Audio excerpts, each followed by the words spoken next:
Welcome to Reiki Banashi, a podcast where we talk about Reiki in a simple and approachable way. I'm your host Innina, and I'm a practitioner and teacher Shihan of Jikiden Reiki, traditional Japanese Reiki, and through this space I share thoughts and reflections with you. Today I have the great pleasure of welcoming Helen Price. Helen is a Shihan of Jikiden Reiki. She practices, offers treatments and teaches in Margate in the UK. I had the pleasure of going to meet her as well as the wonderful Reiki community she has created there. It was on the occasion of the seminar she was organizing for her teacher, Amanda Jane, whom we had the pleasure of welcoming on episode 7. So I can't wait to share this beautiful conversation with you. So make yourself comfortable and let's get started. And ohayo gozaimasu. Good morning, Helen. Yokoso. Welcome to Reiki Banashi. Thank you for having me. I'm so happy to have you with us today. And o genki desu ka? How are you? I'm good, thank you. Very good. A little bit nervous about this, but very, very grateful that you've actually asked me. And I just think it's amazing what you're doing with these interviews. Just such a lovely thing to do for the community and for us all to see each other, connect with each other and the different ways that we're doing things and just enhance our practices. It's just wonderful. Thank you. No, thanks to you. And, I love our community so much that I also realized that when we meet, it's most of the time in very numerous group settings. So we can talk and bond, but not in the way that we can talk about, a full conversation during an episode. And this is what I enjoy so much about creating this sharing space. Absolutely. Yeah, so many layers below the surface of actually being in a group setting. Absolutely. Exactly. And so, Helen, we've met for the first time in Margate in March this year. It was for Amanda Jane's Okuden seminar that you organized and assisted for her. And so that was such a beautiful bonding experience for me. The beautiful community you've built there is so wonderful. And, it was very a heartwarming experience for me.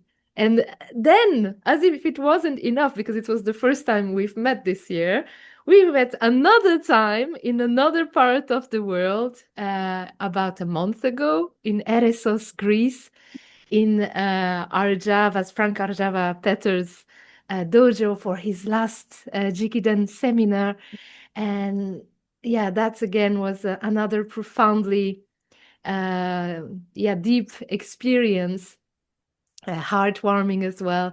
And at that occasion, you became a Jikiden Reiki Shihan. And so it was beautiful to be there. And I was honored to share this incredible moment with you. Oh, thank you. It was an amazing experience. Just to be with so many people all doing the same thing, all bringing this practice into the communities and really coming from such a place of warmth and love, such a genuine bond that was created there, wasn't it? It was just, I'll never forget this experience. And so nice to see you again, of course. Well, the thing is, of course, the first day I arrived, you know how much my sense of orientation is very bad. But every time I arrive somewhere, there is someone from the Jikiden Reiki that I meet.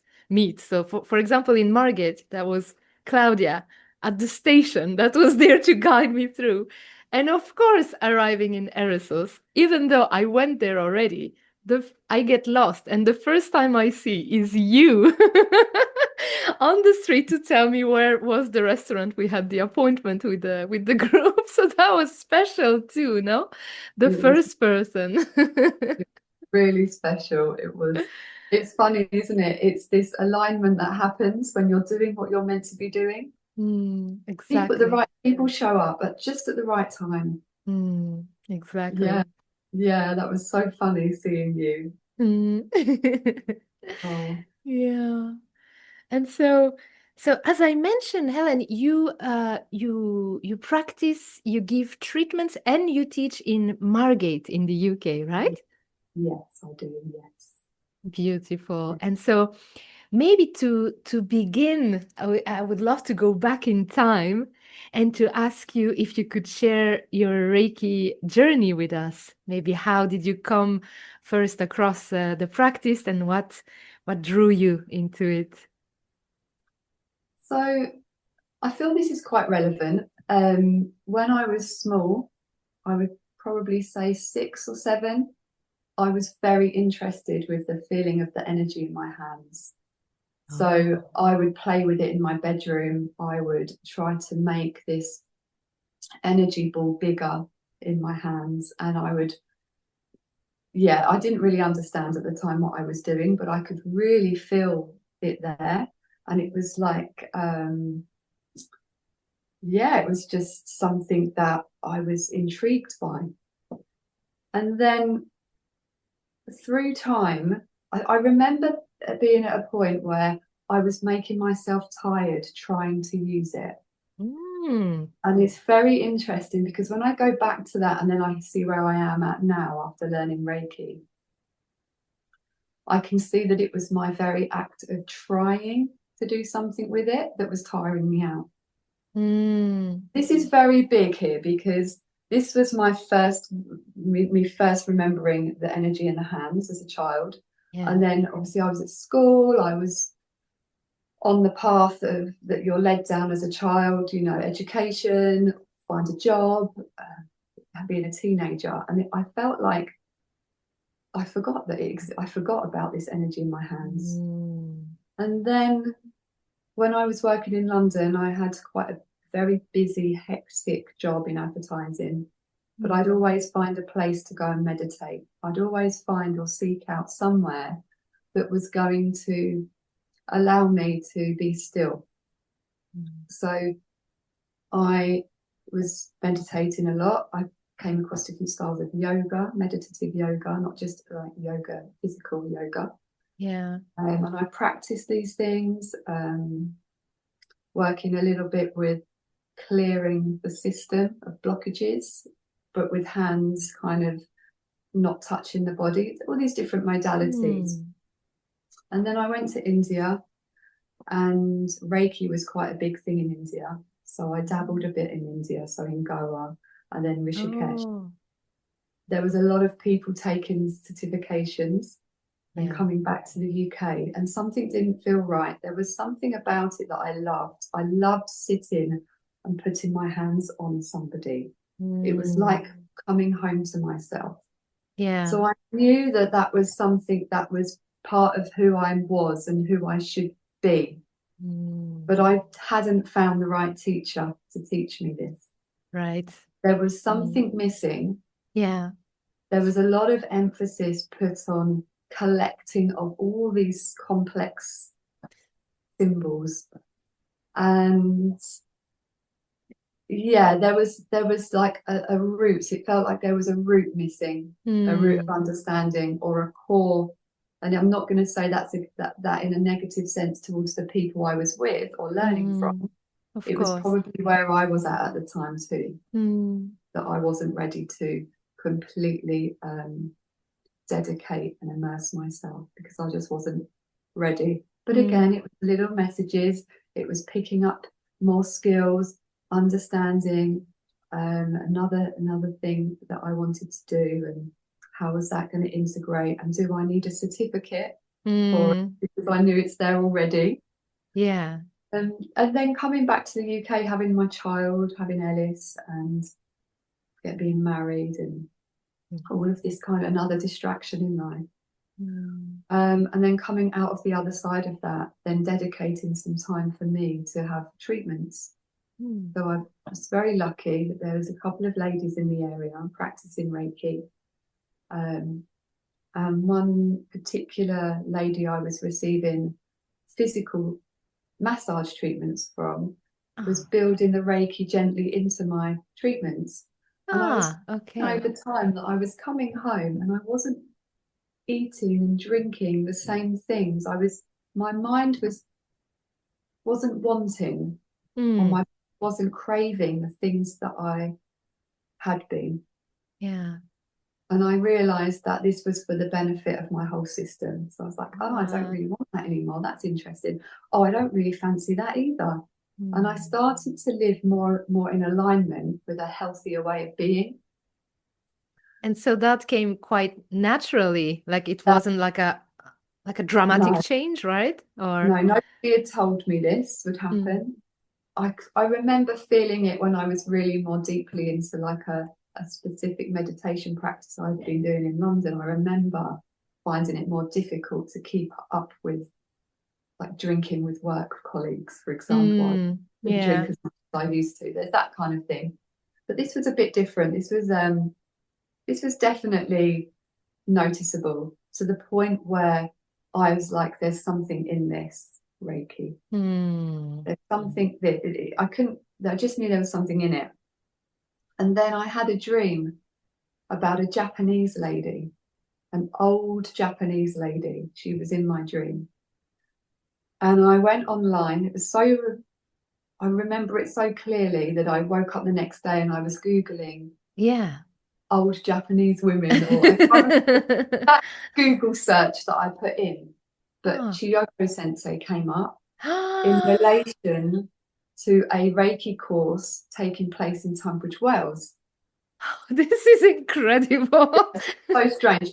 So I was like, I didn't even think, I just booked it. It was happening, I think it was in the summer. It was about 4 months away. And so I booked it and figured that if I went camping with my husband and son, we could go camping in Tunbridge Wells and I could go and do the course. So I went to Jikiden. It turned out that David was a student of IJRA's. So this is interesting. So I did the seminar, I did Shoden with him, learned everything I needed to know about giving physical treatment. I lived in Margate, so I came back to Margate. I then went back for a treatment, maybe about a month later, with the lady who'd been giving me these massage Reiki treatments. And I remember opening my eyes, because bearing in mind at the time I had no idea that there was these different schools, that it was different. Reiki was just Reiki. So I went for the Jikiden seminar with David, but I didn't necessarily know that that was any different. It was a different teaching to Western Reiki or anything. So I'm laying on the table in Lindsay's treatment room after receiving this wonderful treatment, massage and Reiki. And I open my eyes and stretch. And as I stretch and look back, on her fireplace behind is a Jikiden Reiki Tenuguri like this. So I was like, And when she came in, I was like, oh, you learned Jikiden Reiki? And she said, yes. Wow, what are the odds? I mean, that's the course I did, Jikiden Reiki. And she said, Jikiden is direct. It's a direct way of receiving. She said, it's a wonderful practice. She said, my father learned with our Java. So there we go. We have this, like, how could I deny this path when everything happened in this way? So she said to me, there's a lovely teacher called Amanda that teaches in Kent. She works from Canterbury at the time, and she said, so you could connect with her to save you driving all the way to Tunbridge Wells. So I got in touch with Amanda. I started repeating with her, following her around in what I now understand as a very quite a good way to. It's a good way to learn. It's a very Japanese way of learning from your teacher, following them, helping, assisting, and I did that many times. Yeah. Yeah, and so the journey has really grown organically with me being a mum, working, Mm. really harnessing, really wanting to do this for my family Yeah. and my community. And as my son is growing, it's allowing more of a balanced approach to being able to treat clients, teach, and still be there for him. So This is I hope I answered wonderful. the question there. Yes, I absolutely. back Absolutely. now. This is wonderful. And I really love how everything came completely naturally to you. You talked also about this experience as a child, that you were basically already already connected. And yeah, of course, life comes on the way, and then we tend to forget that connection, no? But I find it also incredible that everyone after on your path was connected to Jikiden Reiki in some way. And Yeah, the vision of this old lady, yeah, this is yeah, special. This is yeah, really wow, yeah. beautiful. Yeah, yeah. And so, I mean, of course, this experience when you were a child and probably also receiving treatments were profound, but did you have any particular moment when Reiki had an impact on you, either personally or spiritually? Did you have some particular moment maybe that you want to share? I think, I mean, there's some moments of deep understanding with Mm, regard to I don't need to try to put my ideas on this person. I don't need to try and do anything. The deeper I'm in, the deeper and the more presence you have at just being there as the conduit to allow the energy to flow. The biggest realization for me and the alleluia moment with learning Reiki mm, was the moment I realized that the best treatments are the treatments where you step out of the way of trying. And this was something that was very misunderstood in all the other modalities that I'd learned before. yeah. There's Yeah. not there's no place for your idea of what this person needs, wants. You're Mm, not trying to make, you're in complete trust of allowing this beautiful natural energy that's all around us, yeah. as you know, understood as the miraculous energy that fills the forest. You know, Mm, this is something that the wisdom of this energy, we're we're like, it's not about us, it's about that. yes, It's exactly. about that. And we are in servitude to that. Mm, That we're allowing, we're just allowing ourselves like a piece of bamboo. We're allowing that tube, that pipe mm, we're like giving ourselves up for it to yeah. enhance and help this person. And this person also, without trying, needs to, if they can lay there and receive in that way Mm, and not get in the way of it with the mind or with what, yes. again, that is going to be more beneficial to them too. So that's something I've really, really understood Yeah. in this practice. Yeah. And of course, I've received some amazing treatments where when I broke my hip, for example, in Oh. August. So 2 years ago, I fell and broke my hip, which I know was a gift because I was doing way too many things. Oh, I didn't know that, Helen. Just, I was at a crossroads. I was trying to maintain maybe 3 or 4 jobs. Mm, What I needed to do was trust that Reiki was actually what I should be doing, let mm, go of some of the things I was doing in order to give more time and stillness to Reiki, my practice. mm. And so because I wasn't doing that, me breaking my hip was the biggest teacher. Oh. So that was wonderful. And then through that I had where I would give in to my community Reiki. Mm, I was organizing a lot of things in order to help people with treatments. So that was a time where I realized that how wonderful this community was, that they would come into my house and giving me treatments, sending me, Oh, like giving long distance Reiki treatments, which really helped with my healing process.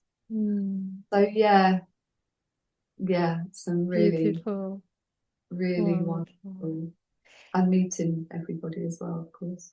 Mm. And as you said, I think, yeah, the lesson of trust, this is a big one, and it's so wonderful in the practice, right? It's about letting go of control, letting Mm. go of doing. Letting go of doing. Doing is almost we learn to do, no, like that's all what we learn in life, in Mm. education, in you have to do. And Yeah, here it's like, okay, just trust and let go and let the Reiki do, let this energy work, right? yeah. Yeah. And and it's really interesting because when we're in this process, knowing that the Reiki is bringing us back to an alignment with our original state of being, helping us on the path of where we're meant to be and what we should be doing as well. That's so subtle but so powerful, because life around you shifts with that. Yeah. So, you can't, if you want to discover yourself, there might be some layers that you feel quite comfortable in that need to be shed. Mm, And it's quite an interesting journey to have to do yourself and to see with your clients as well.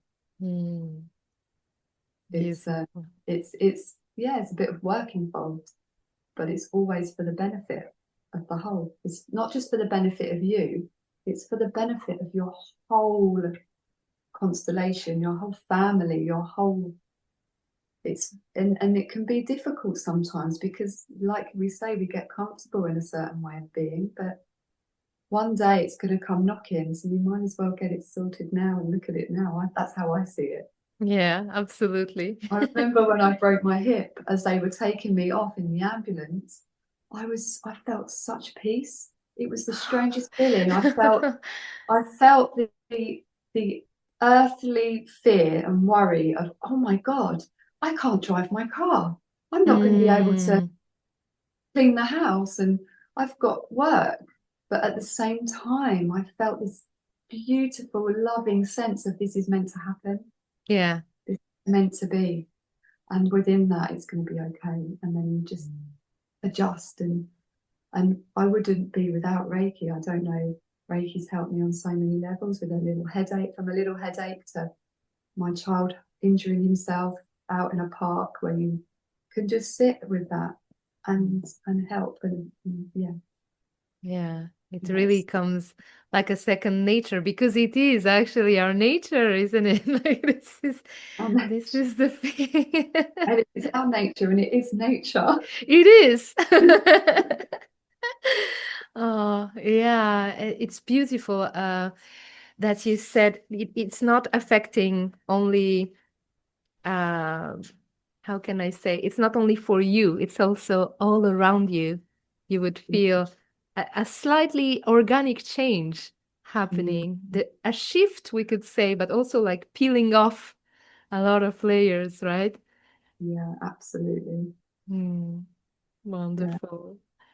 And so before you said that you've explored various healing modalities, and over the years, as you explained in India, and yet today you focus exclusively on Jikiden Reiki, right? yeah. Yeah. So maybe could you tell us what led you to make that choice? Of course, you already a little bit told us, but maybe to have a bit more. Yeah. Well, I think one of the biggest reasons is because it works. Yeah, I get But it. Usui, I mean, how much I feel such gratitude and awe, because he gave us a formula that works across physical, mental, emotional, spiritual levels for ourselves and for our clients. Yeah. And if you do what he gives us, it works. So the proof is really in that. It never ceases to amaze me, really. And again, it's the idea that we are allowing someone's own healing system, physical system, to use the energy as it needs it. And yeah, that is what just a wonderful thing. And it works for everybody as well. Like, you know, people can come into Jikiden Reiki from a place of never ever even someone that doesn't believe in there being an energy outside of the body. Or somebody who comes in who's practiced multiple healing techniques. It works for everybody. Right. Yeah. It really is for everybody, and I love that. And I love that it's not doesn't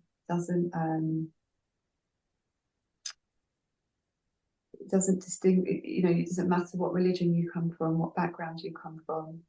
Exactly. We absolutely delve into a historical side. We want to understand the culture and the time frame that Reiki was born into and out of in Japan. Yes. That isn't it's not about religion, it's about understanding the depth of a way of being. Yes. And A philosophy. Yeah. Philosophy, the heart-mind philosophy is again, heart-mind philosophy. That is something that I think there's quite a big responsibility as a teacher. Yeah. As a Westerner. Yes. To try and do my duties fully as best as I can when I teach, to just help students feel into that philosophy, the heart-mind philosophy. Yeah. Yeah.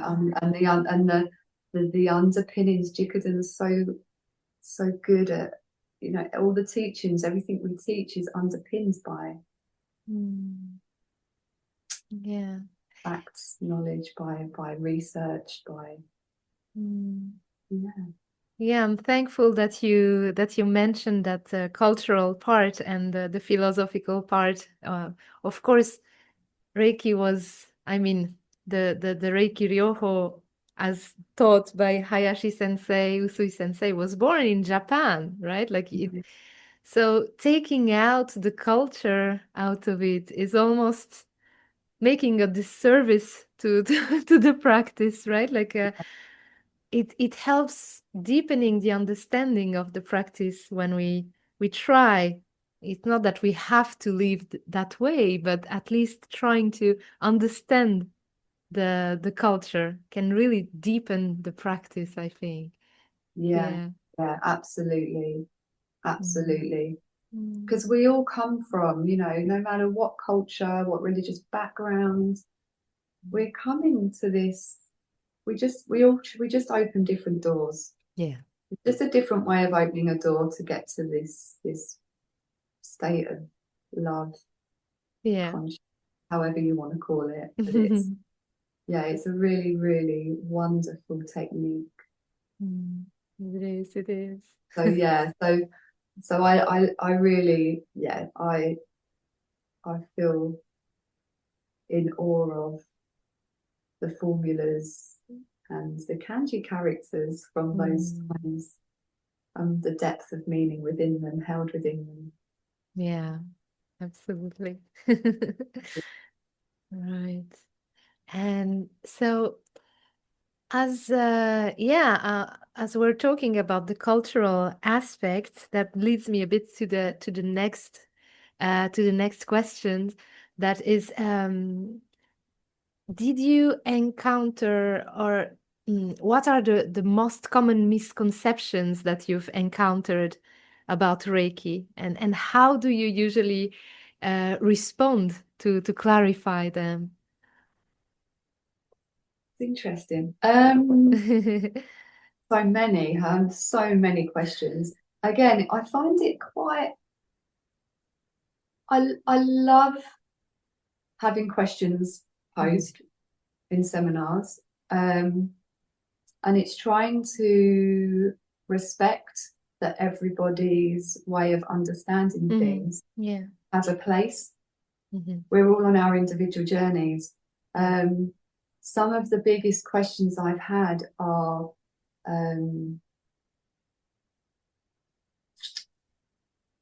if you're looking at healing modalities,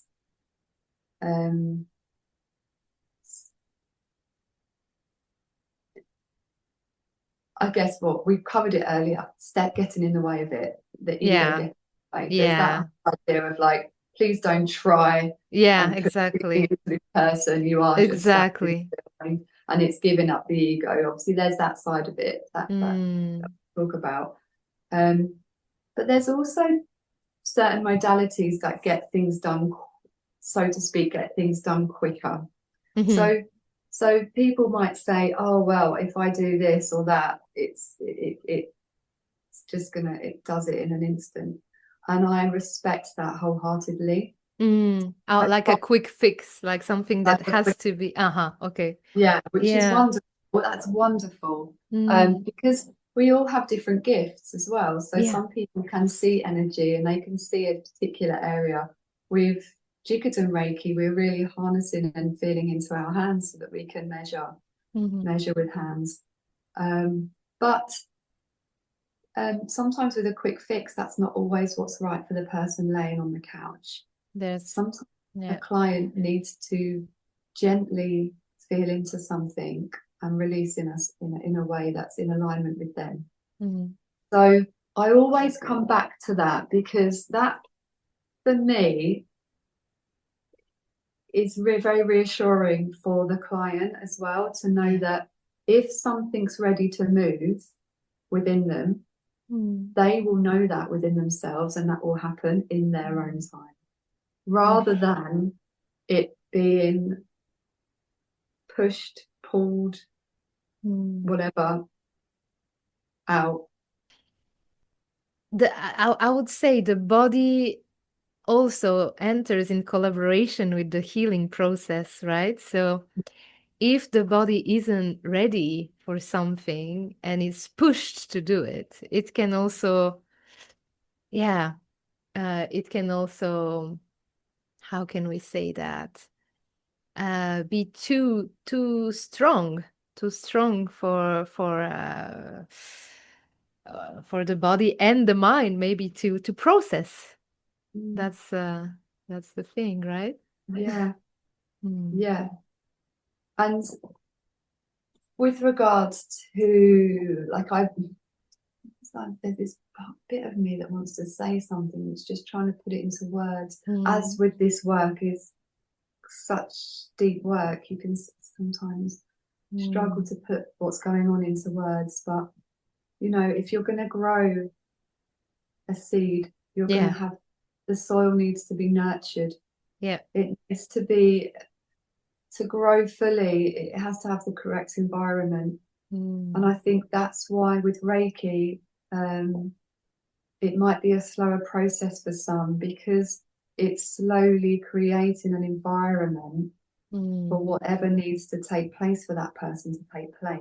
Yeah, exactly. You know, and it's having that trust and understanding. I think we all want this quick, people want a quick fix. Not always what's meant to be.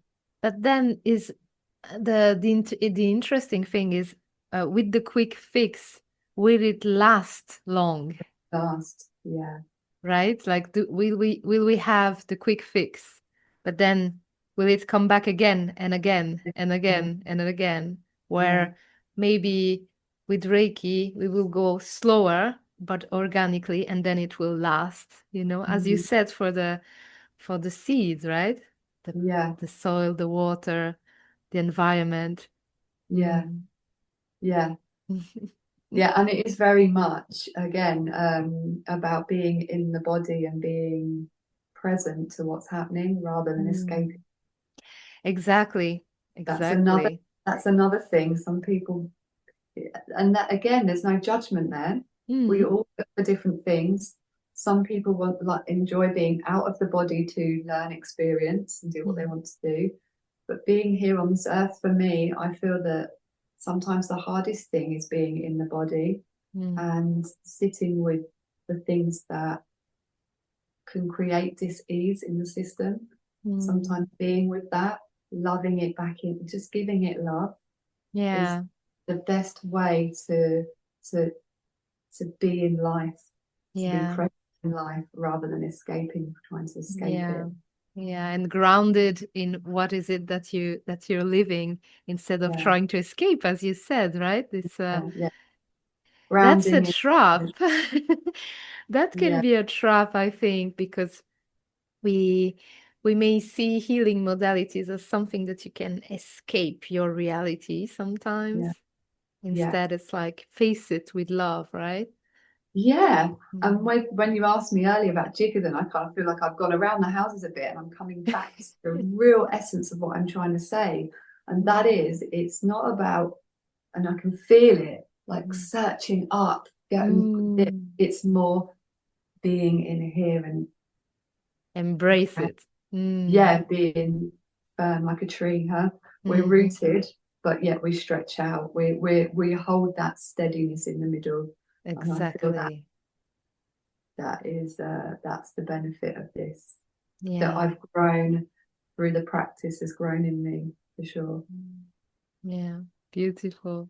Yeah, I think this is one of the most beautiful thing about this with Jikiden is that it's really grounded, as you said, like we're rooted. It's not something that we of course some amazing things can happen, but it's really rooted. It's not just only cosmic, like as you said, like we're really rooted like a tree, and Mm, it's what happens in the middle that is yeah, really our incarnation and what yeah, what's what we're meant to live in this life, at least. yes, yes. Right, right, Yeah. right. And so maybe, if someone is listening to us and feels drawn to start their Reiki path, what advice would you give them to start their practice? I would say have some treatments, Mhm. have a treatment, Yeah. um, ask questions, look at different practices even if they want to, and Mm, feel into what feels right with them. Um, I've got I find it really helpful that we have the wonderful Jikiden Reiki Institute and the JRUKA here in England, that mm, people can go onto the website and really get a feel for what we're doing. And so I would direct them there mm, and offer them a treatment and yeah. talk a little bit about what the course offers. Mm, It's wonderful because a lot of my clients would like to learn, and I find that just such a wonderful way of um, being able to give them the tools for themselves. mm. Yeah, this is We so, obviously still have our treatments, we love our treatments, but it's great to have it at your fingertips as well. yeah. Because again, like that, going back to the original question of why did I learn in a sense, and Mm. thinking that, oh, I could feel energy in my hands. I don't need a certificate, but Yeah. coming into Jikiden Reiki and understanding it from the depth, from the roots, and also through Yeah. the Reiju process, Oh, yeah. it just so much more is coming through. The more we clear our pipes, Mm, the more we work at clearing the pipe, more is coming through. So it's wonderful to share that with clients mm. and to share that with the students. Yeah, yeah. As you said, I think, yeah, starting with treatments and not like jumping into the the teachings, because of course first you want to experience what it is to receive, I guess. Yeah, This is so important, and yeah, yeah, that's wonderful. And as you said, like um we have so Well, for the UK, you have a very nice website. So I guess for people in the UK, you can just go on that website and find out a bit more.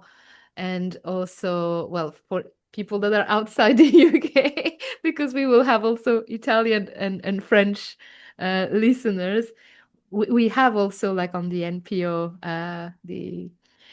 the teachers, you can find teachers all around the world, right? So Yeah, this is also yeah, something amazing because it's we all teach the same thing.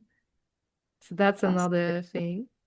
and actually directing them to this, to your podcasts. I mean, or to your, this is a wonderful way for people to Mm, to to have a feel for what we're doing as well. mm. Yeah, yeah, true. And yeah, that's what I think. A lot of people may want to read a book or something that is very practical already. And I guess as a first exchange, you would love to hear the experiences of people in a very approachable way, right?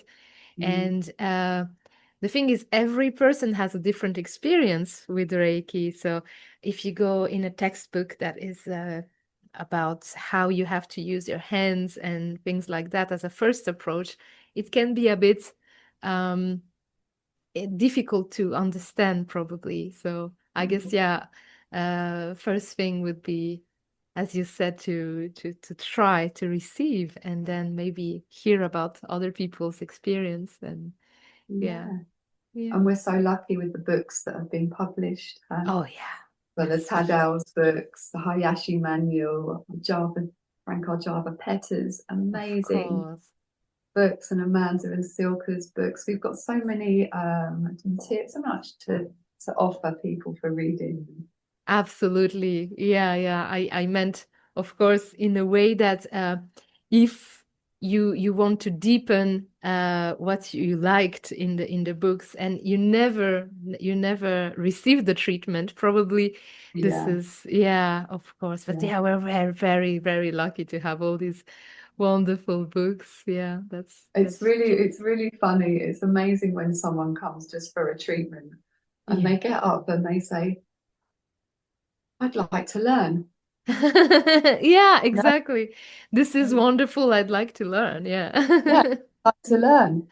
Yeah, so that's something wonderful. I feel that the students that you had are mainly people that came for treatments at first, right? So it means really something happened, a transformation, something really worked or was yeah, uh how do you say, lead some curiosity inside of them, no? Yeah, yeah, really lovely. It surprises me. You never, because you just do what you do, and I feel quite humble I do feel humble in my practice. I feel so much gratitude to the teachers. I feel, to have someone who feels what I feel, that Yeah, excitement and joy that comes from what I do, for someone else to feel that and be like, yes, I want to learn. And then they go home and they can help their child who's got a fever yeah, or struggling with a cold or a cough. I yeah, just find it the biggest gift. yeah, It's so wonderful. And we've got a lovely community of people here, a lot of people doing different practices, wonderful practices. And I think you just, like I found Amanda, I mm, love that. I just trust whoever comes to me is the right fit for me and for them. yeah, And yeah, I've been really lucky with students who have then posted on Instagram their experience. So some students have come from there as well, that they may not have met me, but they want to learn and they trust the Jikiden Reiki school system. So mm. yeah, it's wonderful. It is, it is. Yeah, This is really, really nice. And yeah, the I think uh seeing that not only you see that students are really using it and they can really help their family, but then that they help each other, so that there is this community of people helping each other through tough times, or you know it's really moving to see how it can bond people through Yeah, a practice like that. Yeah. yeah, yeah, yeah, yeah. To have these little Support system. Yeah. forms, yeah, yeah, It's and to not feel helpless as well, and to feel yeah. other people are thinking of you, holding Exactly. you in Reiki, you know. Yeah. Yeah. Yeah, and Yeah. to be able to reach out and ask when we do the Reiki, we'll share and talk. And if somebody's struggling with something, there's often about 5 people there that will say, well, I'll do Mm. Enkaku for you. Yeah. And Yeah, yeah, it's not in everyday life that you can hold a space, a safe space where you know that people are lovingly caring for you mm, in this way. And this is, I think, very important. And yeah, that's what we need in this world, I guess, right yeah, now, right? yeah, yeah. And let's just that place of being, Mm, allowing that love, because it's really unconditional, pure love, isn't it? Really, mm, allowing that more time and space to be, yeah, how can that not help the rest of the world, huh? exactly. That's it. Yeah, Oh, yeah, wonderful, beautiful, beautiful. wonderful. And so, Helen, I have a question that I ask every guest on Reiki Banashi. And that question is, if you had the opportunity to meet Mikao Usui Sensei today, what would you like to ask him or say to him? Or maybe both? Well, this is I have no way of answering this really. First of all, just to be in his presence Mm, with gratitude. mm, Although I say this, I feel this when I do my practice in the mornings yeah. and evenings. But I would love to have a tea ceremony with him. Oh, That would be so cool, huh? yeah. And to feel his presence, like just to be in that stillness with him. And I can imagine like there would be words spoken, but without speaking words. Mm, Um, I'd be really interested to, if I had to ask him an actual question, I would be very interested to get his perspective on how far we are, like from from unifying mm. the cultural and religious disharmony in the world. With Ooh. I'd be really interested if he had any insight into the spread of Reiki Mm, through the modalities that it's being worked, mm. and how that is holding Yeah. the stuff that we hear so much about the disharmony, that it'd be lovely to Mm. hear his perspective of the other side of that we don't hear so much about. True. Yeah, that would be a very interesting topic to It see is, what he isn't it? would answer. Yeah, yeah. And I'm as sure you he, said, yeah, yeah. yeah. Part of me asks, part of me asks questions a lot Mm, when I'm in my gasho, or I'm just being in gratitude. And mm. quite often I feel the teachers, when I ask complex questions or reassurance, especially at the beginning of my practice, Yeah. many times I felt them smile and just nod as if to say, you don't need to worry, just keep doing what you're doing, you know? It kind of vanishes when you ask, almost like, it's like the worrying about the question is like, Yeah, yeah. You don't need to keep asking. Just yeah. just keep just do Just what you're keep doing. up. You know, just Exactly. smile like, oh, if only you knew the bigger picture. It's good, it's fine. Just keep going. Just keep doing what you're doing. But Mm, yeah, it's yeah. Yeah. And as you said before, yeah, just being in the presence of of the teacher, no? So I think the greatest teachers, as you said, we don't really need to talk, and it's already a teaching itself to just sit next or in front or being in presence of such a great teacher, no?